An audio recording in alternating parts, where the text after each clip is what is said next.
Bienvenue à tous et à tous, on est en direct sur Bloodborne sur PS4. Donc là je vais lancer une nouvelle partie pour vous expliquer comment bien débuter en fait sur Bloodborne. Je vais passer toutes les cinématiques par contre pour faire vite. Donc là vous pouvez 6 dans le nom. Donc moi je vais mettre jusqu'au, parce que comme ça on va aller vite. Je sais pas trop quoi mettre. Le sexe on va laisser homme. Âge je mets âge mûr. Origine, en fait, l'origine, c'est très important dans le jeu, je tiens à préciser, parce que c'est ce qui va faire ce qui va désigner les attributs de votre personnage, en fait, en fonction de ce que vous allez choisir. Par exemple, si vous prenez timide, vos attributs seront équilibrés, comme vous voyez, vitalité 11, endurance 10, force 12, compétence 10, et ainsi de suite. Dernier survivant, ça sera la vitalité, en fait. Enfance perturbée, l'endurance, passé violent, la force, et ainsi de suite.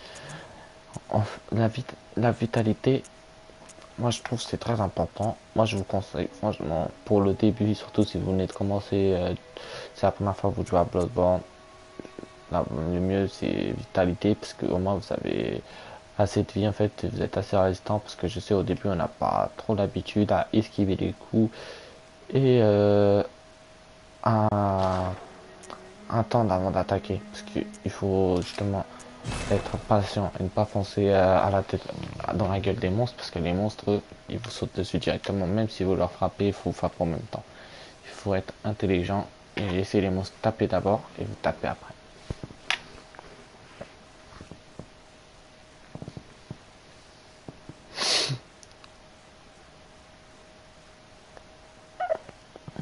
Pour commencer ce jeu, on va débuter en fait à l'infirmerie. Là je vais passer la cinématique, parce que normalement on va avoir une petite cinématique. On va débuter à l'infirmerie, on n'aura aucune arme et justement on va devoir commencer à trouver un peu tout en ouvrant bien les yeux,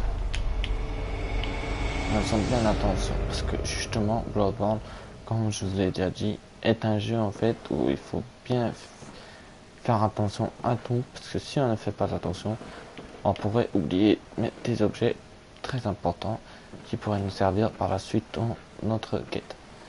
Donc là, on a un petit papier où il sera marqué phrase griffonnée, rechercher le palsam pour t'enseigner la chasse. Bien sûr, vous ne comprenez rien de ce qu'il veut dire ce papier. Mais par la suite, en fait, de l'histoire, vous allez comprendre en fait de quoi il parle. Là, vous allez avancer. Vous trouverez des petits messages en fait qui seront par terre comme ça. Ils s'ouvriront un peu avec des petits squelettes de monstres. Vous cliquez dessus et vous expliqueront en fait quelle touche utiliser pour attaquer. Ils vous auront toujours des petites astuces. Moi, je vous conseille souvent d'aller lire que vous les voyez, parce qu'ils peuvent toujours même vous prévenir des attaques surprises qu'il pourrait y avoir dans le jeu. Donc là, on se retrouve face à un loup-garou en fait, où on va être obligé de mourir en fait pour récupérer justement nos armes, parce que là, on n'a pas d'armes et ben on a en fait c'est pédestré, on n'a pas le choix, on est obligé de mourir pour aller les récupérer et se retrouver dans le repère du chasseur.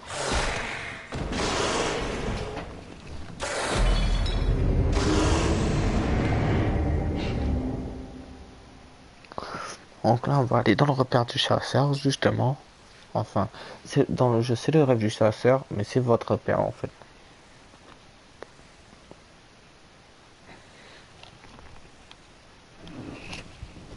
Donc là, je sais pas si la cinématique aussi pour faire plus vite. Donc là, vous aurez la poupée qui pourra améliorer vos compétences, enfin vos attributs, qui sont la vitalité, force, etc. Que vous pouvez bien sûr voir ici, si vous souhaitez, pour toujours suivre comment votre personnage il avance en même temps, pour pas se monter les niveaux et ainsi de suite, pour justement voir ce que vous avez besoin de monter grâce à la poupée, mais bien sûr il faudra payer pour tout ça. Pour payer, vous aurez besoin des codes sang qui sont la monnaie dans le jeu, qui représente en fait les âmes dans Dark Souls. Ici vous avez le messager de la vase qui est en fait la petite boutique où vous pourrez soit acheter des objets ou vendre des objets. Donc là, quand vous allez pouvoir acheter des objets, vous avez les consommables, les composants, objets clés, vous avez en fait un peu tous les armes, les armures, tout, etc., etc. Donc là, c'est fait. Ensuite, vous avez là-haut le repère justement du chasseur qui pour l'instant est fermé. Mais par la suite, vous pourrez aller dedans où vous aurez plusieurs choses qui vous seront très utiles. Et je me ferai un plaisir de vous le montrer dans une autre vidéo si vous le souhaitez, si vous le demandez par commentaire. Donc là, on va aller là-haut, justement dans les escaliers pour récupérer nos armes. Parce qu'au tout début, quand vous apparaissez dans l'infirmerie sans armes, et vous êtes obligé de mourir justement pour venir les chercher. Donc là, vous avez le choix en fait entre le coup précis, la hache de chasseur et la canne au fouet. En fait, le coup précis, on va dire, il est équilibré sans être équilibré parce qu'il a un grand nombre de dégâts et il est rapide en fait comme arme. La hache du chasseur a un grand nombre de dégâts mais pas très grande différence avec le coup précis, alors que pourtant elle est beaucoup plus lente que le coup précis. La canne fouet est une arme très rapide qui fait peu de dégâts et qui est vraiment très nulle dans le jeu et que je déconseille à tout le monde de la prendre. Je vous conseille soit de prendre la hache de chasseur ou le coup précis. Moi je prends le coup précis parce que je trouve qu'il est mieux, puisqu'il a la rapidité et les dégâts. Parce que la hache de chasseur n'a que 8 de dégâts de plus, qui n'est pas grand chose, alors qu'elle est beaucoup plus lente. Donc là on va prendre le coup précis. Donc ici en fait vous avez le pistolet en fait à récupérer. Enfin vous pourrez prendre aussi des tromblons, mais je vous le déconseille aussi, puisque il fait pas beaucoup de dégâts. C'est sûr, en fait l'avantage c'est qu'il peut toucher plusieurs personnes en même temps si vous tirez sur un groupe de personnes, mais sinon il fait très peu de dégâts, ce qui je trouve qui est un peu nul du coup. Pendant que le pistolet il fait 70 dégâts, c'est des dégâts assez moyens je trouve, et est très utile dans les contres, même en 1v1. Donc là ensuite vous pourrez récupérer en fait votre petit carnet qui vous servira ici des petits messages en fait un peu partout dans le monde pour les joueurs qui jouent en ligne. Comme là vous avez un petit, en fait c'est pas un message, c'est un spectre, en fait c'est quelqu'un qui est mort ici. Bon là la porte elle est fermée donc vous pouvez pas voir, mais normalement vous voyez comment il meurt. Si vous voulez je vais vous montrer là, comme ça vous verrez vite fait avant qu'on s'en aille. Là, le mec qui se battait contre quelqu'un ou contre un monstre à mon avis, et d'un coup il est mort.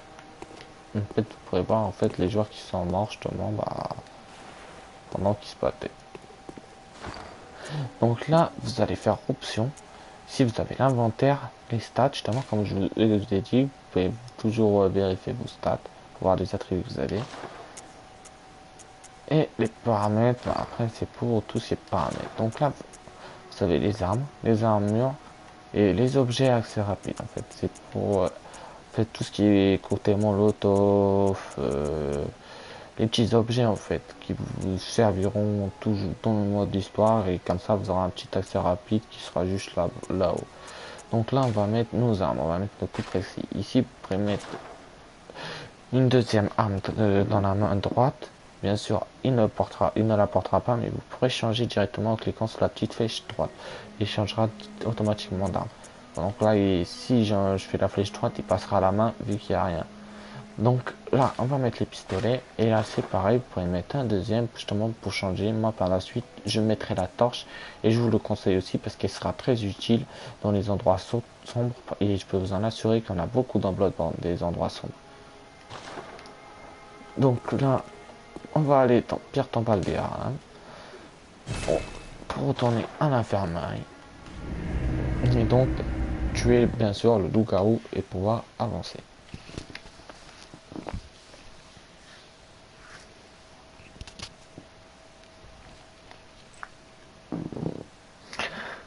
Bon, les chargements de Bloodborne sont un petit peu lents, mais ça va, je trouve. Comparé à certains jeux, ça peut aller quand même. Mais c'est vrai qu'ils peuvent être un peu lents, des fois.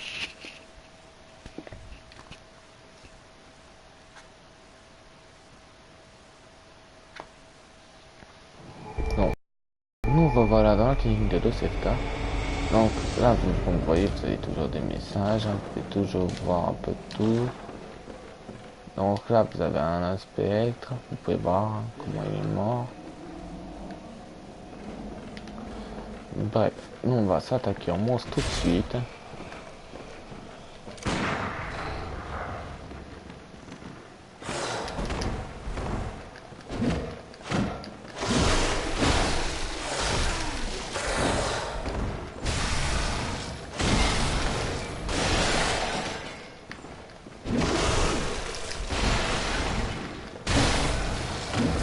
Et voilà. Donc là, on va fouiller le cadavre, récupérer 3 fioles de sang.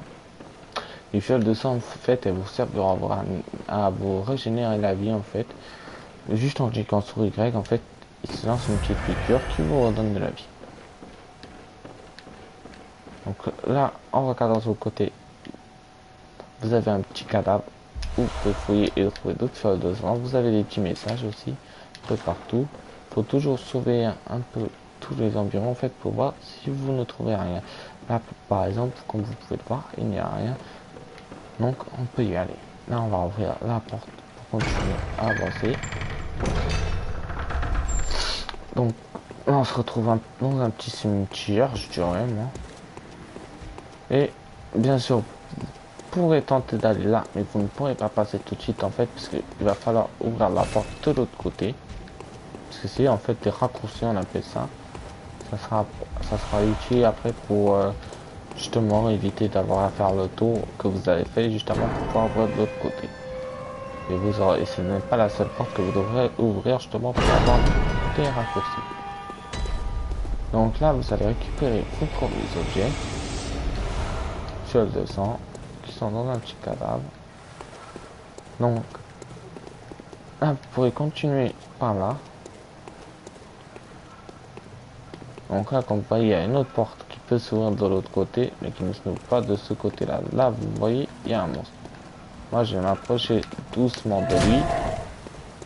Comme ça, il va faire avoir. Comme je vous ai dit, hein, toujours à le laisser attaquer en d'abord, parce qu'ils ne sont pas très forts. Par contre, vous pouvez l'en marquer, surtout quand vous les prenez un par un, ils peuvent être abattus très vite.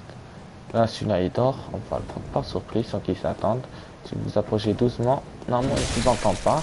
Mais bon, celui-là qui dormait, à mon avis, ils sont fait exprès pour se relever dès qu'ils vous approchez.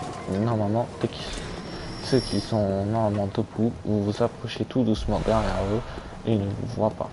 Là, vous récupérez 6 côtés molotov, surtout ne pas les utiliser. Vous pouvez bien sûr les équiper comme ça dans les objets, comme je vous ai montré. Mais il ne faut surtout pas les utiliser, à les garder pour le premier boss que vous allez devoir battre. J'en dis pas plus. Et si vous voulez, dans une vidéo où je ferai l'histoire du jeu, je vous l'expliquerai si vous me le demandez, si vous êtes plusieurs à me le demander en commentaire sur YouTube. Donc là, vous avez un petit levier que vous allez devoir activer pour faire descendre une échelle en fait. Une fois que vous avez récupéré votre échelle, vous pouvez monter en fait pour pouvoir enfin allumer votre première lampe et donc ce qui veut dire votre voyage rapide vers le repère justement. Et ce qui est très important parce que vous en aurez pas beaucoup des lampes. La prochaine lampe, la prochaine lampe que vous aurez, ça sera à la fin que vous aurez tué le premier boss. Donc là, vous pourrez allumer la lampe qui vous servira à retourner dans le repère. Donc là, vous verrez, vous voyez une lampe rouge en fait, qui veut dire qu'il y a un personnage à qui vous pouvez parler. Donc faites bien attention à bien toujours regarder un peu partout, parce que vous aurez des fois des petites lampes rouges comme ça. Il y aura des personnages importants à qui parler. Donc là, il va me parler un peu. Et il va me dire des choses intéressantes. Ce personnage-là, je vais vous dire une chose. Peut-être vous ne savez pas et qu'ils peuvent servir à beaucoup. Plus tard par la suite, après avoir tué un boss, vous recevrez le lance-flamme qui vous le donnera par lui-même en fait. Donc là pour ce petit début, je trouve c'est une bonne vidéo pour bien commencer. Après si vous voulez, vous savez quoi, je vais vous montrer aussi des attaques comme ça. Je vais faire ça pendant que j'y suis. Bien vous montrer, mais sinon si vous voulez je vous ferai une prochaine vidéo avec vraiment l'histoire du jeu. Donc là je continuerai jusqu'au boss à partir d'ici, mais là je vais vous montrer vite fait les attaques. Donc là vous pouvez faire des attaques rapides. Il s'agit de L1 qui font des petits coups rapides. Vous pouvez en faire 4 d'affilée, 1, 2, 3, 4 et l'endurance elle sera totalement vide comme vous avez pu le voir. Juste en haut l'endurance c'est la barre verte en fait. Donc vous avez aussi les attaques à gros dégâts qui utilisent, vous avez vu, la moitié de la barre. Vous pouvez aussi les charger. Elle utilisera un petit peu plus de la moitié. mais vous voyez qu'il reste toujours un petit peu, ce qui veut dire que vous pouvez enchaîner par une petite attaque rapide directement. Donc là par exemple, pour les mousses comme ça, je vais plutôt attaquer des attaques rapides. Pour les mousses comme ça, j'ai une attaque spéciale, ce qui s'appelle le sauter. En fait, vous faites L1 et aller vers la gauche avec l'analogique en fait directionnel en même temps. Et normalement, attendez, il a foiré. Ah, désolé. Faut bien la faire en fait en même temps les deux touches. Bon bah je sais pas pourquoi elle veut pas. Mais c'est pas grave. Attendez, je vais réessayer. Parce que c'est pas normal. Il paye pas, je comprends pas.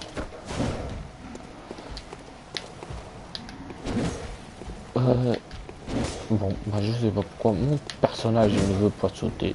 Normalement, il vous fait une attaque sauter. Et là, bah je sais pas pourquoi il ne veut pas. Bon bah tant pis. Et si normalement, si vous faites L1 et vers la gauche, il vous fait une attaque sautée qui vous sert à désarmer le bouclier. Donc en vous approchant doucement de l'argent aussi, parce que là je vais bon, je sais que je vais un petit peu plus loin que j'avais dit, mais c'est parce que j'ai envie d'être gentil avec vous, de montrer encore une dernière technique qui va être discrète. Normalement là vous avez des mecs qui seront encore là, sauf que là ils ont déjà avancé en fait, donc là on va arriver derrière eux comme ça, discrètement, pour pouvoir leur faire justement la technique que je vais vous montrer. Une technique spéciale. Ah bah merde, je me suis fait niquer parce que celui-là il m'a bien baisé là par contre. Heureusement il s'est fait cramer. C'est bien fait pour sa gueule. Ce qui fait que moi je vais pas approcher de mon gars.